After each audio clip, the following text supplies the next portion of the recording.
So let's take the first question. Can I do wudu and wear socks? And every time for a new wudu, can I just do masah on my socks? Is my wudu valid? I work in a healthcare as a manager and I cannot remove my socks for wudu every time. Please answer my question. Jazakallahu khairan. There are several ahadith of our beloved Prophet Muhammad, peace be upon him, that talk about masah, that is wiping over the socks. So it is permitted for you to wipe over your socks.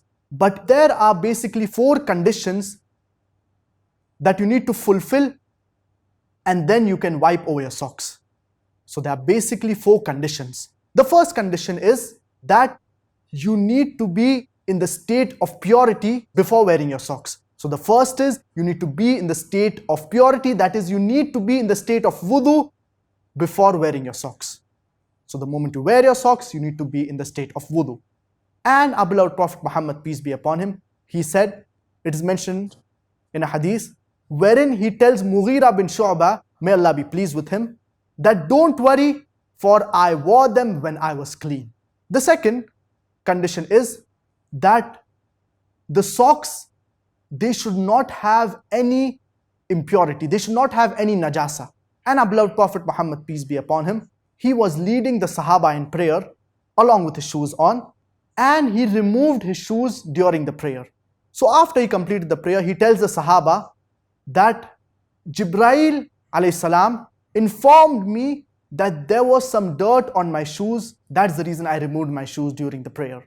So from this hadith we understand that if there is any najasa on our clothes, on our body, on our shoes, we should remove it before we offer salah.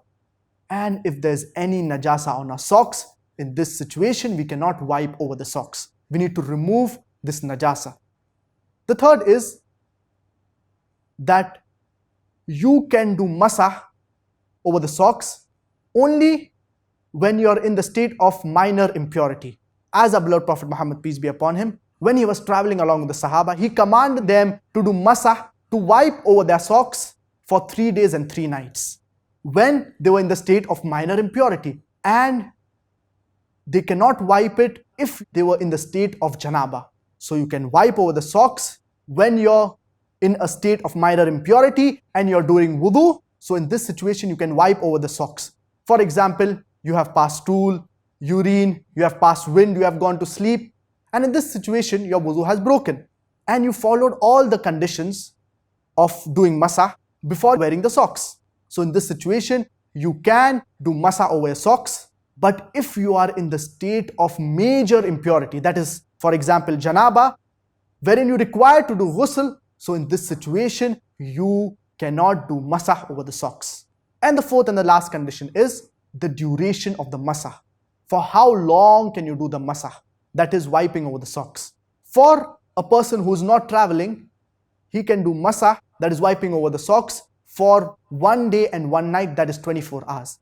And for a person who's traveling, he can do it for 3 days and 3 nights, that is 72 hours. So this is the duration for masah, that is wiping over the socks. And this is also mentioned in the hadith of our beloved Prophet Muhammad, peace be upon him. Now, when does the duration of the masah start?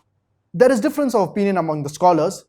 The first opinion is wherein a group of scholars, they say that the period of masah starts the moment your wudu breaks.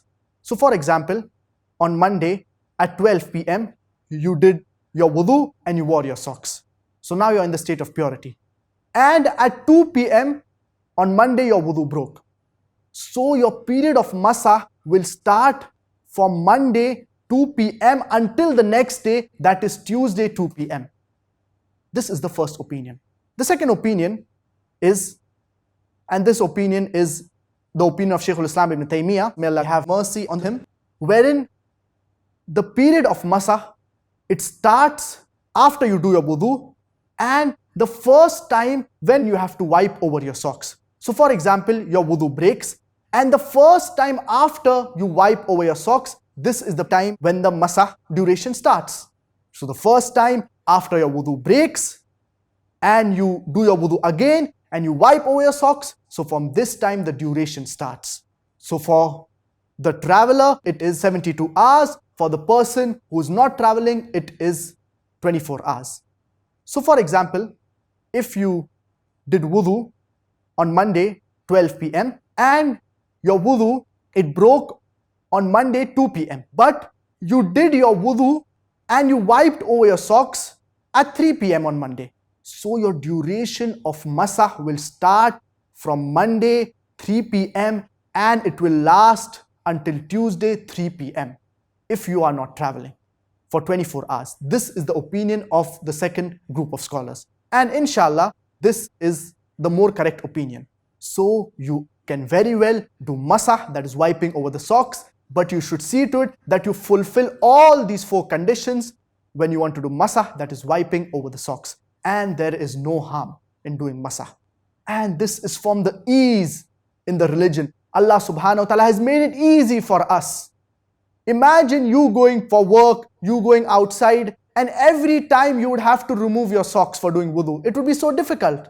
But alhamdulillah, it is the grace of Allah subhanahu wa ta'ala that He has made it easy for us. That if we fulfill all the conditions that are mentioned, then we can very well do masah, that is wiping over the socks.